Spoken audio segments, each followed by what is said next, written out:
Hey, this is Dan Blewett from Warbird Academy, and today we're going to go over the pitching motion. So we're going to use two examples. One of our higher level pitchers who is a Illinois State commit, and we're also going to use Wade Davis from the Chicago Cubs. So one of our things to consider off the bat is we're not trying to make any of our pitchers look like anyone else, but all good pitchers have checkpoints that they hit that are both important to throw hard and to minimize stress on the arm.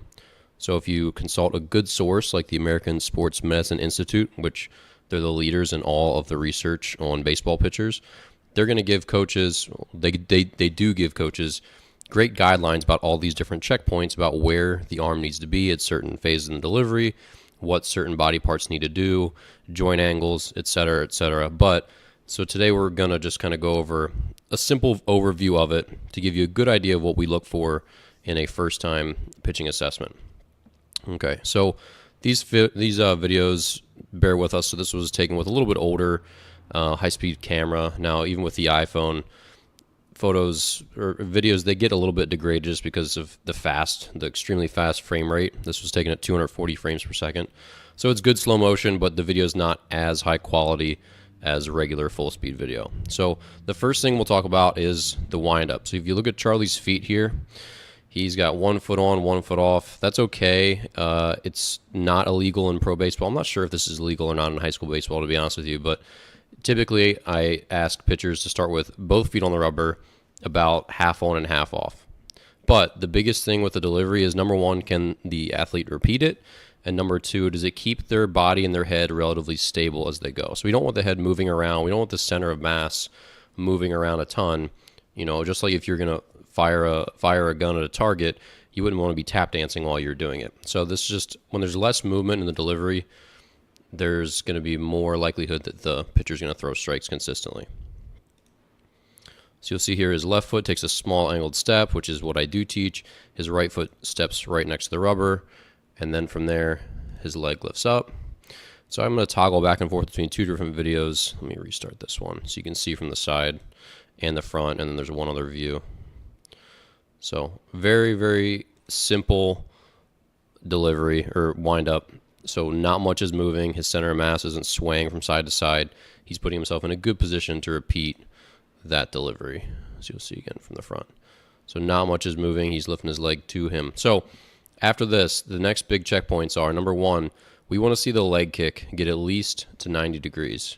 So for young kids, I say that's cereal bowl height. So they could at least balance a bowl full of their favorite cereal or a little bit higher up. Now, understand that if he was this high, the bowl would slide down here and spill it all over him, but regardless, just a silly little metaphor. So at least to this height right here, and I know his shorts blend in the background a little bit, and then he's just a little bit higher, that's fine.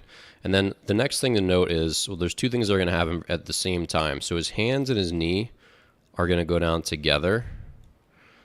And this rhythm is important. So a couple of things. Number one, we want this rhythm. It helps the pitcher time up his stride, which is going to involve all of his body, but mostly his legs and his arms. So we need his arms to time up. So when his heel hits the ground there, his front shoulder is nice and long and straight. So you see his shoulders are in a pretty nice line as his heel is starting to contact the ground. That's extremely important. And to get there, it requires some tempo. So we want the hands to break down, or at least down-ish. Again, there's nothing set in stone, but breaking down is going to put both his throwing arm and his glove arm into a good rhythm where they travel about the same distance in about the same amount of time, which is important because they both need to get all three of these limbs, his front leg, his glove arm, and his throwing arm, they need to be in rhythm together so that when this front heel hits, the stride foot hits, they're all in their specific location, which we'll talk about in a second. So you'll see that his knee and his hands move down together. The next big thing you'll see is he creates this angle from his head to his hip to his ankle. So this triangle is very important because he needs to resist the downhill slope of the mound to hopefully land with his shoulders level. So if he doesn't do that, he's going to land with his shoulders downhill, and from there, he's going to cause a lot of other problems. He's going to get beneath the ball. He's going to have to rotate to create power. He's not going to be able to use his front side very well, which we'll talk about in a second. So again, this rhythm is important. He does a really good job with it, and then he's going out. So the next big, and this is the biggest checkpoint, is when the stride foot contacts the ground. So it's right there. All right.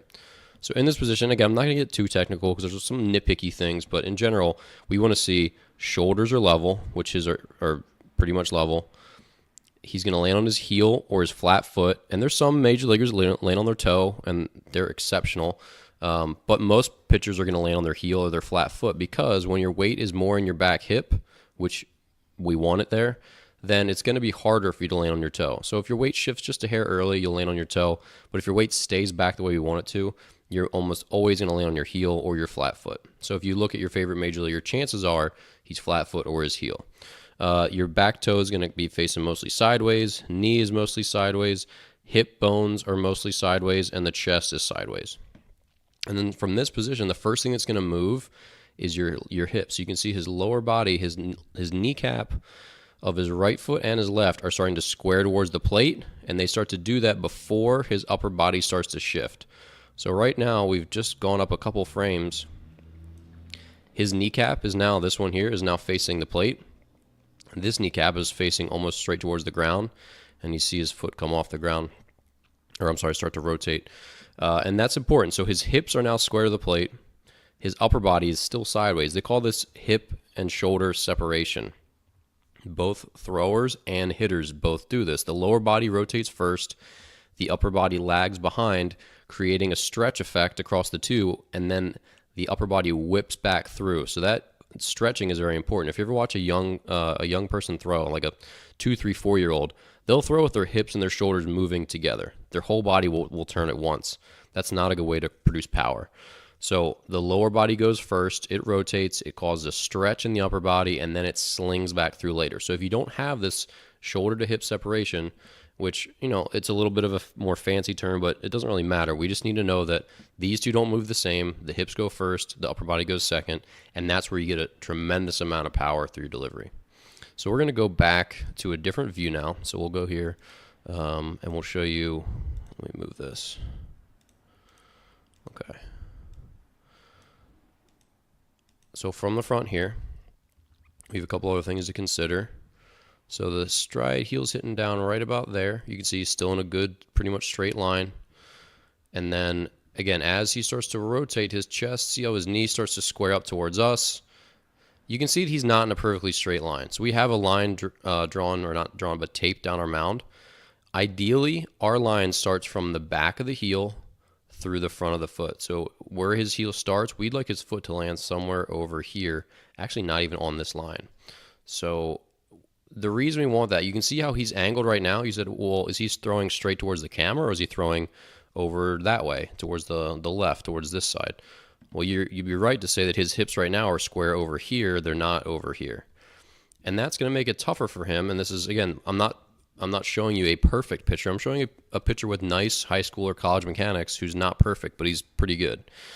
So he was striding across his body, and now you see his hips, they're going to try to fight to get open because his knee is still angled that way, where we'd like it square to the plate at this point. So stride line is very, very important. It allows the hips to fluidly do what they want to do, and it allows us to transmit power with the least amount of stress. All right, so that's something to definitely consider. So we're going to come back to that frame in a minute. So from back here, and this is crucial. So there his foot hits. Let's actually go back to the exact frame. So his foot hits right there. So one of the things we were working on with this pitcher is his arm timing. So if you look at his arm right here, if there was a big clock right there, he's not at 12, he's not at 1, he's not at 2, he's at pretty much exactly 3 o'clock when he lands. So according to the American Sports Medicine Institute, the ideal arm timing is right about 45 degrees, somewhere between 2 and 1 o'clock. So when your stride foot just touches the ground, which is the official end of your stride according to their biomechanical analysis, you're somewhere between here and here. This, and if you're farther than that, so this causes more stress to the arm if you're at 3 o'clock, and if you're all the way to the top, this also causes more stress. So somewhere in between, again, that like 2 o'clock to 1 o'clock range, that's where your arm wants to be when your heel hits. That gives you the most power with the least stress. So again, kind of like the most bang for your buck. That's a really important concept. if you're throwing really hard and your arm's down here, it's going to put a lot more stress on your shoulder and elbow long term, which could lead to injury. So this was something we were working on with him because he was clearly late in his timing. So we were trying to get him here, and we did do that. And that's going to improve a lot of different things, not just arm stress and velocity, but also your command of your fastball, changeup, curveball, slider, whatever, and also how well you get to the top of it. Because if you get down here, it's going to be tough for you to then catch all the way up and get crisply to the top of the pitch and release it on a downhill trajectory, which is what we want. Okay, so another couple things that I look for from behind. We want to stay as tall as possible. So one of the things with him that we talked about that accounted for his arm lateness, which again is him landing at that 3 o'clock position, is that fact that he folds over. So you can see right now he's not straight up and down with his torso. He's bending over a little bit, right? His chest is going towards his knees just a hair. So we'd like his torso, instead of at this angle here, to be pretty much straight up and down like that. So he's just sitting back into his back leg. So you can see that from behind as well. So right here, you can see his angle, maybe like 10, 15 degrees off, rather than him staying nice and tall and then going through. So because he leans over, it causes him it gives him a little less time to get to the top and then go from there. All right, so staying tall is one of the important things that we're looking for. And then, so you can see the way the arm kind of spirals through as it lays back and then goes forward. Now, a couple other things. So we'll go back to this view here. So we're talking about that 3 o'clock. This is what the 3 o'clock looks like from the side, where his arm is too late, and we want him right about there. So he wasn't very far off, but if you see someone from behind, that's about what the correct arm timing looks like. They don't want to be all the way up here, not yet, so we want to have them just around there. Okay, so a couple things from this side. So we look at the joint angle. So right here, if you look at his elbow, 90 degrees. That, again, from the ASMI, is the optimal joint angle, where you're getting all the velocity that you want and you're not putting extra stress. Now there's a tolerance, so some pitches are a little bit farther out here, some are a little farther in here, a little closer towards their head, but we don't want the ball to lay back and stay behind the head as they start to rotate through.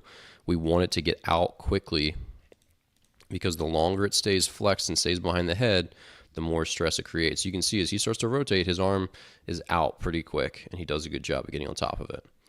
So that's going to put a lot more stress through your shoulder if you don't have that 90-degree angle. And if you're farther out, if you have a more obtuse angle, you're not going to throw nearly as hard, and you're going to put more stress on your elbow. Okay, so as we go through, you'll see the arm lay back, and then you'll see the arm whip forward extremely fast. Again, that's the fastest human movement, and we want to make sure it all comes from external rotation. Okay, so now we're going to look at the front arm. So the glove arm. So watch what his glove arm, so right here, watch what it does when his front foot hits. So his heel is going to hit here, and then his upper arm is going to tuck down. So his upper arm, his bicep here, is vertical. His glove is kind of staying in nice and compact, and that just helps. If your arm is really long, and I have tons of, that's a really common youth pitching error, where their arm flails down and away, then you're going to sort of drag yourself off of your target. You're not going to be as compact. You're not going to be as repeatable that way. So keeping that glove compact is something all high-level pitchers do, and you can see he does a really good job with it. It's not to say that your elbow drives back, because it doesn't. Your elbow sort of just folds down, helping to turn your upper body towards your target, because the faster the upper body rotates towards the target and the faster the upper body moves forward towards the target in a linear direction, the more velocity is amplified and then adds to your arm speed at the end. So again, what happens in the lower body transmits through the trunk or the torso or the core, and then it translates up through the arm. So the front side is kind of like our crank, where it helps us yank our upper body through and rotate and spin, and you can see his Warbird Senators logo squares up towards the plate very, very fast. And then you'll see it release his elbow. So you'll always see the shoulders. Everyone has a different amount of trunk lean, and he has about a 45-degree trunk lean. Your elbow is never completely straight. You see there's a little bit of bend here. It's not exactly straight. Again, that's normal. When your elbow is completely straight, puts more stress on it. So he has a nice release. He's going to power the ball down, and then the follow-through is very important. So if you look here, he stays a little bit above horizontal. It's a common misconception that you're supposed to get your whole body as low as possible on a release. and a follow through, but that's not true.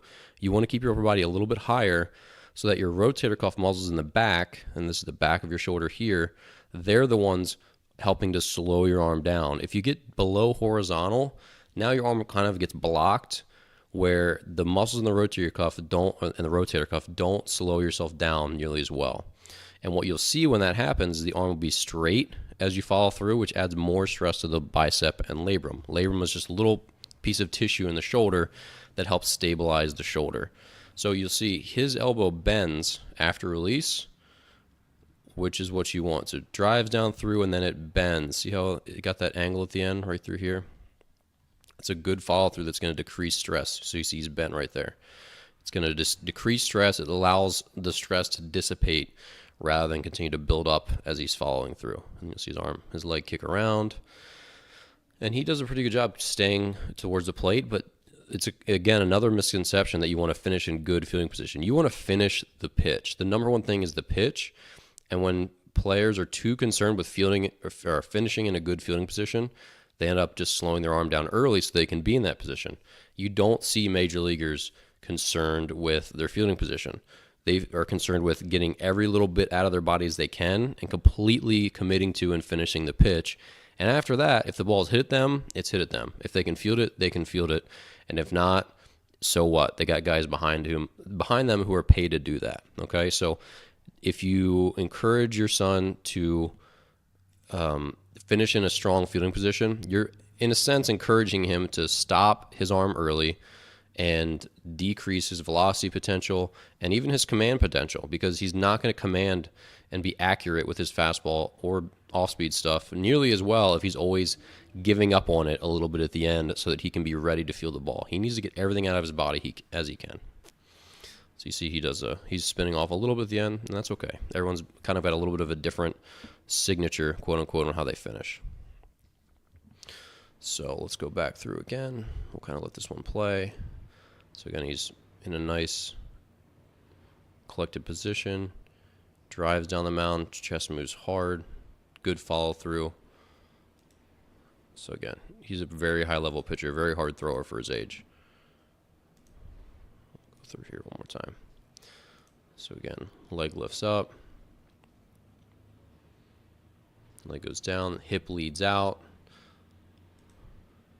hands break evenly, lands on his heel, legs and his hips rotate first, then his upper body, then his arm lays back, drives through, comes back over. So he does a great job. So I could go through lots and lots of different footage that we have, but in search of brevity here, we're just going to go through him. He's a really good but not perfect high school pitcher. And then we're going to go through Wade Davis real quick, and you'll see so many commonalities, so many similarities between the two. So we look through Wade, and this is a warm-up pitch. You see all he's kind of stepped through there, but again, you can see his hands start here. As the leg comes through, his hands move up, that same kind of tempo thing. The hip goes out, and this is, again, a slightly different view. Hands break down. He's going to land on his heel right there. His arm also is a little bit late. And again, even big leaguers are not perfect. And even perfect mechanics, this is a common misconception, perfect mechanics do not mean you will not get hurt. Pitching is bad for you. It is bad for your arm. There's nearly 100% injury rate. And the best thing we can do is hope to minimize that risk and pray that we're lucky. You know, there are some pitchers with really good mechanics, like yours truly. I've had pretty decent mechanics my whole life, and I've always improved them every single year and had good pitching coaches, but I've had 2 elbow partial tears and 2 full tears requiring surgery, and then a shoulder injury to end my career. So it's a major goal of mine. I'm passionate about helping young players prevent injury as best I can, but at the end of the day, it's not always within your grasp. So you just want to do everything you can to hopefully ward it off, give you more healthy innings than ever, and hopefully avoid the surgeries. But pitching is really bad for your body, and there isn't a definitive way to stay healthy 100%. Even guys with good mechanics, when you throw hard, you just put wear and tear on your arm, and it can go. So you see Wade here, he's got a good front side. You can see his Royals logo on his jersey. He's facing sideways as his hips start to turn through. So right now you can see his kneecap is facing the plate. but his Royals jersey is still sideways. That, again, is that shoulder to hip separation we're talking about. And you can see his arm's around 90 degrees. You can see right there. It lays back. It does not stay back by the head. You can see his glove tucking down and his chest and his core and his torso moving forward towards the plate. That's really, really important. And then he's going to drive down, follow through. And that was a pretty easy warm-up pitch for him. Okay. So I hope that overview of the pitching motion was helpful. We at Warbird Academy, when we get new kids in, we always take these 5 views. We get one from both sides. We didn't watch the other side today. One from the front, one from the back, and one from a forward angle. So we use that to make sure we can gauge our starting point with him, where we're going and what the first challenges will be and the first drills we're going to apply to hopefully make positive changes. And then we can always refer back to these to see, all right, how far have we come? What did we used to have to work with? What are we working with now? Video is a huge tool, and having an analysis like this for parents and for players, it just helps buy-in. So when you understand the mechanics and what we're trying to accomplish, then everyone's a little bit better on page of, okay, now I know what to do, but not just I know what coach told me to do, but why. So we don't ask kids to do anything that they don't understand why they're doing it. We want them to understand why, because at the end of the day, a hitting coach or a pitching coach or a strength coach, our goal is to prepare them for real life, because they're going to be their own pitching coach for their whole career. Even kids who do lessons with me year round, maybe once a week for 40 or 50 weeks out of the year, which happens. I'm only going to have those kids under my supervision for maybe 1% of the throws they make in their life. All the other throws they're going to make are going to be playing catch with their friends or family. They're going to be playing catch at the field. They're going to be pitching in a game that I'm not there, or their coach really isn't in control of, in the sense that your coach is not going to be coaching you through in-game pitching. So it's up to you as a pitcher to understand your mechanics, understand how to make adjustments, understand what you're trying to accomplish, and it's honestly just it's a race to how good can I get in the 100,000 throws that I'll make as an amateur. You'll make about 1,000 throws a year, something like that. And in the formative years between 8 and 18, if you're focused on always getting something out of it, always trying to make some good mechanical change or trying to feel the ball come off your hand a certain way, throw to a certain location, or whatever it is, the athletes that are always focused on getting better with every throw, they're going to get more out of those 100,000 throws than their peers, and they get farther in baseball. It's that simple. So we always educate, or we always aim to educate, because when you educate, it's going to stick in their mind better, and they're going to understand cause and effect, and they're going to understand what they need to improve. All right, so I hope you enjoyed that, and we'll see you at Warbird Academy.